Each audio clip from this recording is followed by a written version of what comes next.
Salut à tous, je vous fais une vidéo parce que il y a quelque chose qui m'embête et ça embête de toute façon depuis 2000 ans, c'est les faux pasteurs, faux docteurs, faux enseignants, faux ministères de guérison et l'intérêt c'est de comment les reconnaître en fait. Et pour ça il nous faut de l'esprit critique et l'esprit critique c'est quelque chose qui manque beaucoup dans les assemblées, chez les chrétiens, etc. Alors, premièrement, un faux ministère de guérison, pour moi, qu'est-ce que c'est? Bien que je mets des bémols quand même, parce qu'il y a des personnes qui, peut-être, n'ont pas tout saisi dans la parole au sujet du ministère de guérison, et pourtant, Dieu les emploie. Et je mets des bémols en plus parce que je n'ai pas moi-même de ministère de guérison, mais par contre, j'ai été euh, mis en relation avec des ministères de guérison, j'ai suivi des enseignements, avec des personnes voilà, qui sont très, euh, je vais dire compétentes, mais qui sont conduites par le Saint-Esprit plutôt. Et donc j'ai pu voir différentes façons de faire. Déjà, dans la Bible, ce qu'on voit, c'est que les manifestations se produisent avant que les disciples ou Jésus soient là et commencent à prier pour la délivrance. Les manifestations ont lieu avant. C'est pour ça que les personnes demandent une délivrance, ou c'est pour ça que les apôtres ou les disciples ou Jésus viennent et font des délivrances. C'est pour ça que les chrétiens dans la Bible font des délivrances, parce qu'il y a des manifestations. Des fois la personne demande, des fois la personne ne demande pas, comme celle qui avait un esprit de pitié, elle n'a pas demandé, mais c'était clair qu'il y avait une manifestation d'un esprit démoniaque, et Paul a cassé ça, il a délivré tout de suite la personne. Alors maintenant, contrairement à ça, ce qu'on peut voir des fois, c'est qu'il y a des personnes qui disent avoir un ministère de délivrance. Et je ne dis pas qu'elles n'ont pas un ministère de délivrance, mais ce que je dis quand même, c'est que attention, parce que dans la Bible, c'est aussi écrit que Jésus dira à certains, oui, vous avez chassé des démons, oui, vous avez fait des guérisons, des miracles, etc. Mais je ne vous connais pas. Et en fait, c'est très bizarre si par exemple la personne passe devant quelqu'un, il n'y a pas de manifestation, jamais. Voilà, on connaît une personne, il n'y a jamais eu de manifestation démoniaque, et puis tout à coup, une personne passe à côté d'elle, fait un geste, et là il y a des manifestations démoniaques, et là la personne la délivre. Alors ça, pour moi c'est bizarre, ça ne me paraît pas biblique. Maintenant, voilà, je ne jette pas la pierre, etc. Mais quand vous voyez aussi qu'il y a des gens qui se roulent par terre, des frères et sœurs que vous connaissez, qui se roulent par terre, etc., devant des ministères de guérison, et que la personne, le ministère de guérison repart en disant que la personne est guérie, mais elle retombe dans ses travers, etc. Et puis la personne revient, ou c'est un autre ministère de guérison qui vient, et puis la personne, pareil, retombe dans l'esprit, et puis se roule par terre, etc. Et dit « Ah, j'ai été délivré. » Oui, mais c'est la 50e fois que tu es délivré, mon frère. Donc, est-ce que c'est des vrais ministères de guérison? Est-ce que c'est lui qui est du chiquet? Et puis, c'est pas du tout Mais alors, si c'est... si il ment en disant que il a un esprit ou quelque chose comme ça, ou s'il joue la comédie, comment ça se fait que ceux qui ont un ministère de guérison ne le voient pas? Alors bon, voilà, je me pose des questions. Autre chose aussi, maintenant, c'est sur les enseignements. Alors, les enseignements, donc ça, c'est très important, et dans les infos qu'on transmet, en fait. Par exemple, une personne qui a un ministère de guérison que j'aimais pas spécialement, enfin, c'est pas que j'aime pas la personne, mais c'est ses enseignements que j'aime pas. Et puis, ben, récemment, il y a quelqu'un qui est allé voir ce ministère de guérison, donc je me suis dit, bon, ben, écoute, moi, ça fait longtemps que j'ai pas regardé son site internet à cette personne. C'est vrai que j'avais trouvé bizarre à l'époque ce qu'elle mettait sur son site internet. Maintenant, ça fait tellement longtemps que je ne me rappelle plus ce qui était bizarre, mais je trouvais que c'était bizarre. Et c'était en rapport avec la démonologie, etc. C'était trop exagéré, je trouvais. Déséquilibré bibliquement. Et donc j'ai dit, ben, ce week-end, on va, tiens, avec ma femme, regarder une vidéo de cette personne-là, une personne âgée, donc une dame très connue, et en France. Donc on regarde la vidéo. C'était un enseignement sur l'iniquité. Il y avait deux parties, mais on n'a regardé qu'une seule partie, ça nous a suffi. Déjà, dans l'enseignement, elle dit des choses, quand elle donne elle dit aux gens, ben voilà, il se passe ça dans les écoles en France, il se passe ça dans le gouvernement, il y a des lois qui sont votées, etc., etc. Mais elle ne donne pas les références, elle ne dit pas qui, elle ne dit pas où. Des écoles, il se passe quelque chose dans une école, mais dis-nous quelle école, dis-nous où, dis-nous une date, donne-nous des noms de responsables, quelque chose quoi. Mais il n'y a aucune référence. Et pareil pour les lois dont elle parle, il n'y a aucune référence, c'est invérifiable. Euh, et ça, c'est vraiment grave, parce que ça veut dire que on est en train de manipuler les personnes, surtout quand elle fait, et vous le savez bien, vous le savez, ou vous le savez pas. Donc, quand la personne vous dit, vous le savez, ou vous le savez pas, eh bien, vous dites oui, vous êtes entouré de plusieurs personnes, vous ne voulez pas passer pour un abruti, hein. Donc vous dites oui, et vous validez son message. Euh, et vous validez quelque chose qui n'a pas de référence, qui n'est pas référencé, qui ne tient sur rien en fait. Et c'est quelque chose que, ah bah oui, oui, oui, on l'a entendu là, ils étaient tous d'accord, donc c'est vrai. Eh ben non, c'est pas vrai. Mais c'est quelque chose auquel vous croyez parce que bah, vous vous êtes tous mis d'accord pour pas passer pour des teuteux qui ne sont pas au courant. Et du coup, ça devient vrai pour vous, voilà, cette information-là, et vous allez la diffuser alors qu'elle est fausse. Et c'est ça le problème, c'est que bah après, il y a des infos qui se diffusent comme ça, et les chrétiens passent pour des abrutis. Voilà, parce qu'ils vont discuter peut-être avec d'autres personnes, etc., dans leur travail, auprès de leurs amis, etc. Et les gens vont se dire, mais les chrétiens, c'est des abrutis. Voilà, parce qu'ils n'ont pas les bonnes infos, et ils croient n'importe quoi. Ils croient tout ce qu'on leur dit, c'est des complotistes. Et ça, en fait, on vient chercher votre oui pour vous manipuler.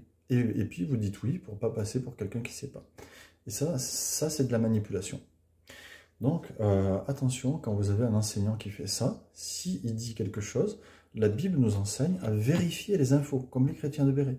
Si quelqu'un vous dit quelque chose et ne donne pas la référence, vous devez demander la référence. C'est de votre responsabilité.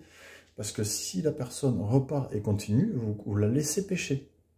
Parce que vous la laissez diffuser des mensonges et entraîner les gens à diffuser des mensonges. Il faut demander les références, tout le temps, quand les personnes ne les donnent pas. Autre chose, pour reconnaître un faux enseignant encore, c'est que la personne, elle donne des fausses informations bibliques. Donc là, la personne, elle a dit, et c'est un exemple, il y en a d'autres qui font ça, le peuple d'Israël est témoin, il n'est pas élu. Ce n'est pas le peuple élu, c'est le peuple témoin. Mais excusez-moi, quand on lit dans la Bible, là encore, elle ne donne pas de référence non plus, elle n'explique pas témoin de quoi. Bon, on suppose que c'est témoin de Dieu, hein. Mais ce qu'on voit dans la Bible, c'est que le peuple d'Israël n'a jamais réussi son appel de témoignage. Par contre, il était appelé à être témoin, il était élu pour être témoin. Et oui, le peuple de Dieu était, enfin voilà, c'est le peuple de Dieu, hein, c'est son peuple, le peuple juif, il a été élu pour être témoin. Il a été choisi. Parce que dans le cœur de Dieu, l'élection, ce n'est pas comme l'élection où nous, on vote, etc. et puis on choisit quelqu'un qui est pour un temps. Non, l'élection de Dieu, c'est quelqu'un qui est choisi pour quelque chose, ou un peuple qui est choisi pour quelque chose, et dans le cœur de Dieu, ça ne changera jamais. Ce n'est pas quelque chose pour un temps. Et cette élection à être témoin, elle sera réalisée. Ce n'est pas parce qu'ils ont échoué. Maintenant, c'est grâce à ça que nous, les païens, on a pu rentrer dans l'Église avec eux, parce que l'Église, à la base, c'est des Juifs qui croient en Jésus, et maintenant, nous, ceux qui ne sont pas Juifs, nous avons pu rentrer dans cette Église avec eux. Une partie du peuple d'Israël, donc, et le reste qui n'a pas cru, mais qui croit quand même en Dieu. Et donc, c'est faux de dire qu'ils sont témoins, parce qu'ils ne sont pas encore témoins. Ils étaient appelés à être témoins, et ils seront témoins, c'est marqué dans l'Apocalypse. Hein, ça, c'est bien écrit. Relisez-le, voilà, je vous cite la référence, Apocalypse, j'ai plus les versets en tête, mais si vous lisez l'Apocalypse, vous allez le voir. Et donc voilà, alors là, ça c'est très grave, parce que quand on dit que ce n'est pas le peuple élu, que ce n'est pas le peuple choisi par Dieu, eh bien ça peut, alors je ne dis pas que cette personne est antisémite, je n'ai entendu aucun propos antisémite dans sa bouche, je n'ai pas écouté assez d'enseignements pour pouvoir dire affirmer une chose ou l'autre à ce sujet-là, mais ce que je peux dire c'est que nier que les Juifs sont le peuple élu de Dieu, qui les a choisis, eh bien, c'est ça peut mener à l'antisémitisme, à la négation que Israël est le peuple de Dieu et que l'Église, et à l'affirmation suivante, l'Église remplace Israël. Voilà, c'est ce qui a mené à l'extermination des Juifs par les chrétiens pendant des siècles. Donc ça, c'est quelque chose auquel il faut faire attention aussi. Maintenant aussi, une autre chose que cette personne dit, c'est qu'elle est wanted dans les églises. Elle est wanted, elle dit « Ah ouais, je suis wanted, j'ai des chiffres en dollars sur ma tête. » Dans les églises, ils ne me supportent pas, ils ne m'aiment pas. Ne dites pas que vous venez à mes séminaires parce que si vous venez à mes séminaires, eh bien, vous allez être wanted vous aussi, vous allez être viré de vos églises.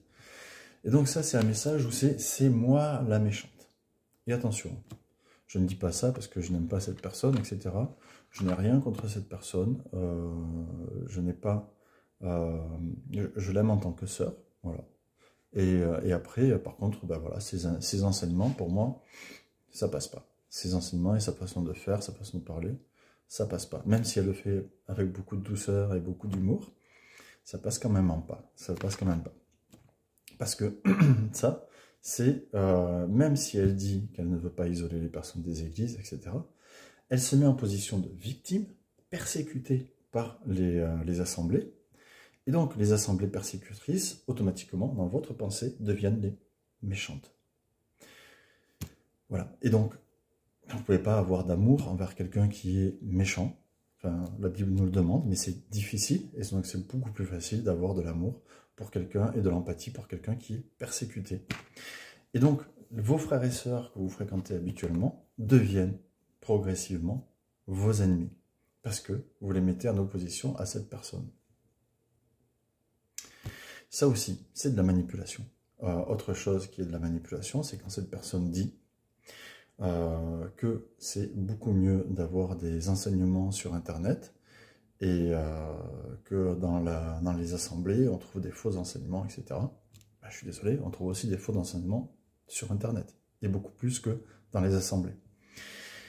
Il n'y a qu'à regarder un petit peu, vous prenez 100 enseignements sur Internet, vous allez dans 100 assemblées derrière, et puis vous faites le rapport bibliquement, et vous allez voir que c'est évident ce que je vous dis. Prenez les choses au hasard, ne prenez pas 100 enseignements d'une personne que vous connaissez, prenez-les au hasard, quoi.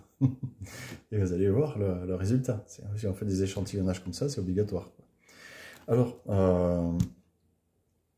donc ça, en plus, elle minimise l'importance de l'église locale, puisqu'elle dit voilà, il y a l'église, elle dit oui, je parle de l'église, bon, l'église en général, il y a l'église française, l'église de telle ville, et oui, c'est vrai, l'église locale, comme ça.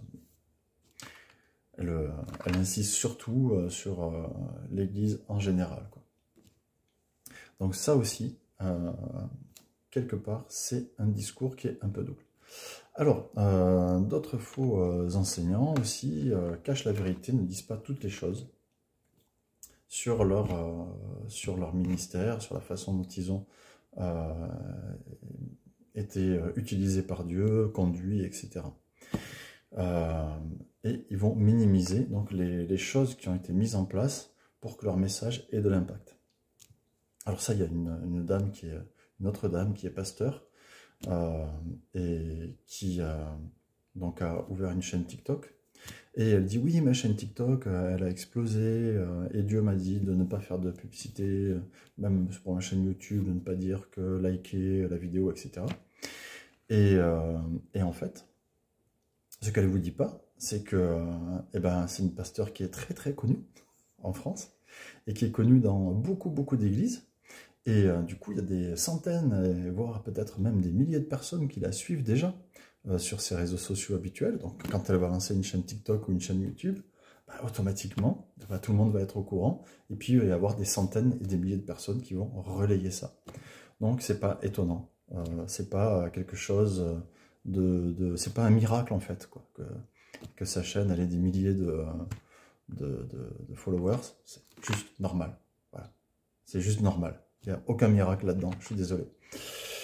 Donc ça, faites très attention à la façon dont on vous présente les choses, on vous manipule grandement. Et autre chose, cette femme pasteur, donc elle est jeune, hein, je pense que voilà, il y a des choses aussi qui sont... je pense pas qu'elle fasse les choses par mauvais esprit. Mais attention, il y a des fois, le peuple de Dieu, comme dit un ami, est un peu olé olé.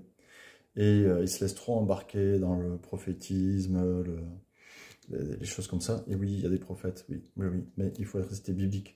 Et elle, par exemple, elle fait une prophétie il y a quelques mois, comme quoi Macron va être destitué. Excusez-moi, mais la prophétie, c'est juste qu'elle a regardé les infos.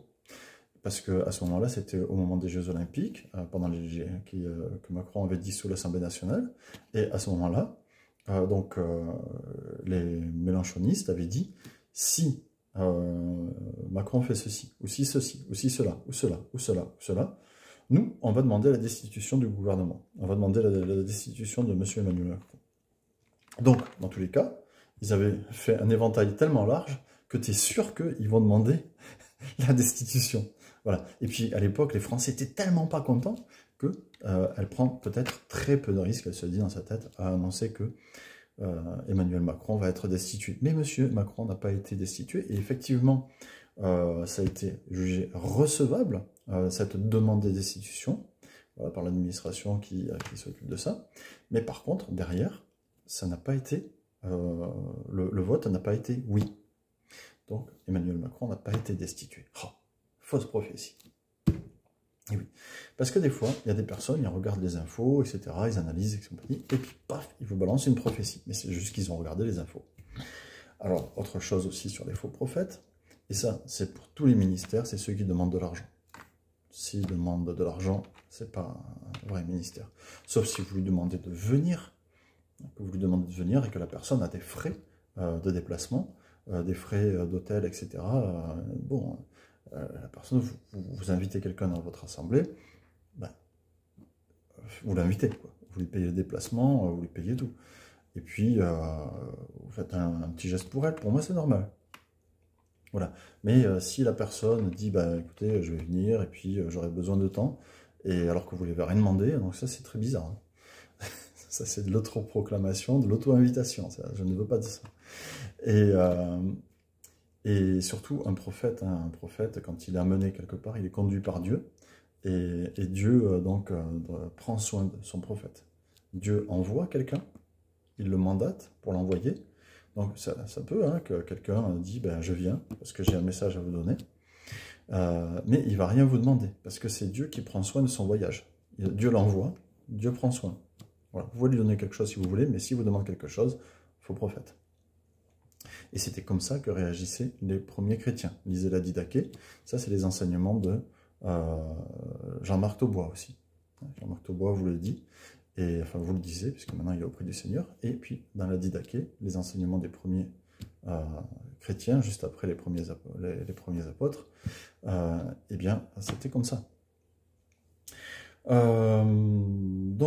Faux prophète aussi, ce qu'on a vécu aussi en tant en rencontrant des personnes qui se disaient prophètes, parce que les personnes viennent et se disent prophètes, se disent pasteurs, se disent ceci, cela, mais en fait, ça aussi, vous pouvez les reconnaître, parce que dès que vous rencontrez quelqu'un, et la personne se prétend ceci, cela, ministère de ci, ministère de ça, attention, c'est un faux.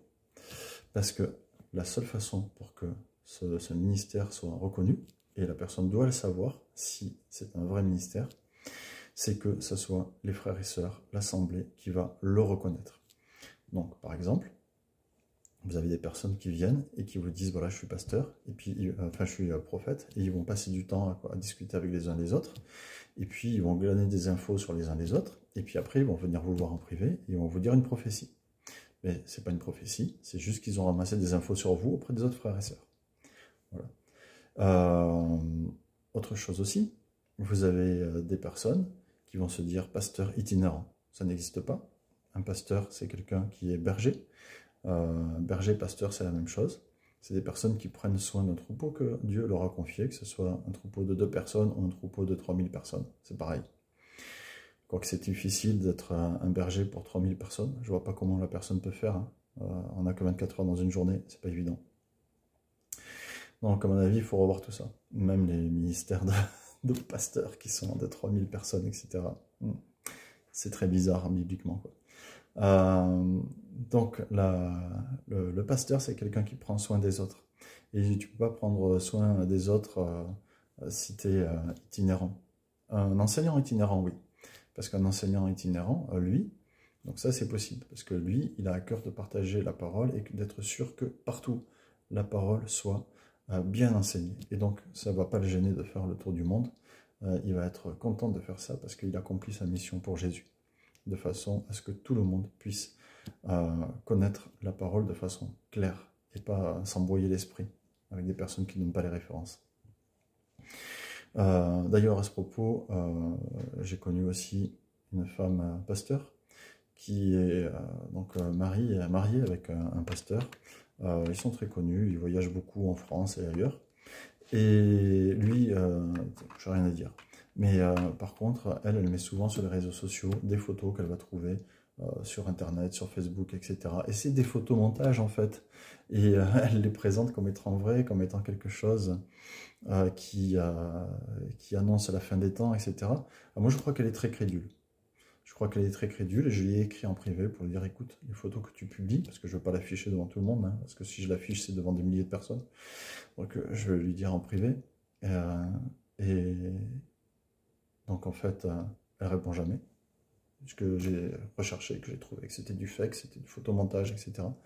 Et je lui ai dit, en plus, il n'y a même pas les références. On ne sait pas vraiment à quel endroit ça se passe. On ne sait pas qui a pris la photo, quelle agence de presse, etc. On ne sait rien.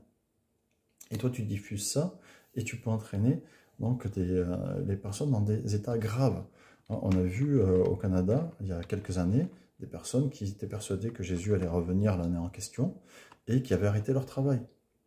Attention à ce que vous faites. Vous avez, si vous êtes dans des ministères qui gèrent des grosses assemblées, vous allez partout, vous allez casser des vies. C'est très grave. Il faut donner les références, tout le temps.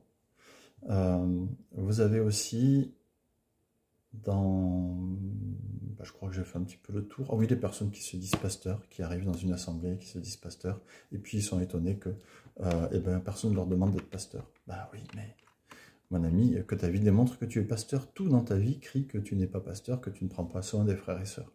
Et que tu t'occupes que de toi, que tu réclames de l'argent, etc. Non, non, non.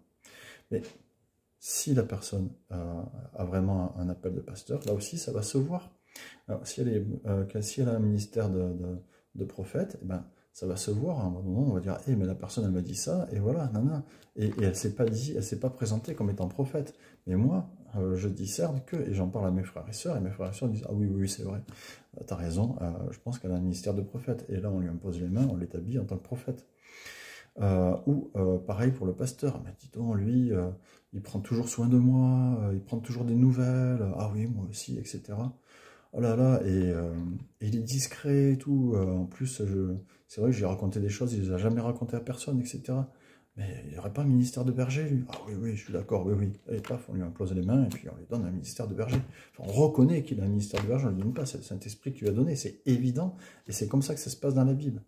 Mais lui, les gars, ils font n'importe quoi, et puis ils sont là, oui, j'ai un ministère de pasteur, et vous ne me connaissez pas, qu'est-ce que ça veut dire? Voilà. Donc là, c'est une vidéo un peu longue, 25 minutes à peu près.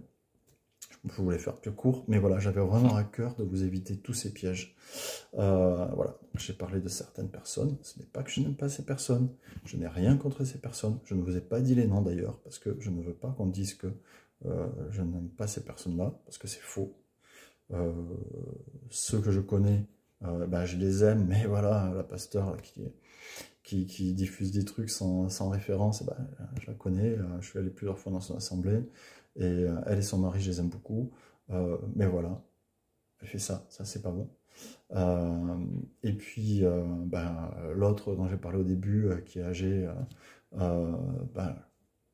je ne peux pas dire que je l'aime ou que je l'aime pas, je la connais pas, alors de base, je l'aime en Christ, comme ma sœur. Mais par contre, voilà, ses enseignements, sa façon de faire, etc., d'exercer son ministère, j'aime pas ça. Et pour moi, ça s'apparente même à de la manipulation des voix. Et je pense pas que c'est de la manipulation pour soutirer de l'argent, mais peut-être parce que la personne a besoin d'amour et que l'amour en Christ, elle ne connaît peut-être pas. Je n'en sais rien. Mais je me dis que pour moi, c'est peut-être une raison Voilà, possible, une raison possible. Ne connaissant pas l'amour de Jésus, pourtant l'enseignant, mais on peut enseigner l'amour de Jésus et ne pas le connaître, ne pas le ressentir. Et à partir de là, bah, c'est pas suffisant et on a besoin de l'amour des autres. Donc on va se faire passer comme une victime et on va donner des raisons aux autres de nous aimer, d'avoir de l'empathie pour nous, que ce soit volontaire ou pas volontaire. Donc, préservez-vous de ces pièges, demandez toujours les références, vous-même quand vous donnez des enseignements ou quoi, donnez les références, c'est très important. Si vous dites, eh ouais, je vais parler, par exemple, des enseignements sur le genre dans les écoles, donnez les références, le nom des écoles, le nombre d'écoles, les ministres qui ont fait les lois, recherchez les lois, vous êtes capable de les fournir. Si vous n'êtes pas capable de fournir ce travail et d'apporter des preuves, fermez votre bouche. Voilà. Je ne dis pas que c'est des choses qui n'existent pas ou que c'est des choses qui existent. Je n'affirme ni n'infirme. Je dis juste, si vous n'avez pas les références, fermez votre bouche. Vous ferez mieux plutôt que d'entraîner des personnes à colporter des âneries. Voilà. En tout cas, soyez bénis et passez une belle journée en Jésus. Et que Dieu vous préserve par son esprit de toute manipulation, de toutes choses dans lesquelles on peut vous entraîner.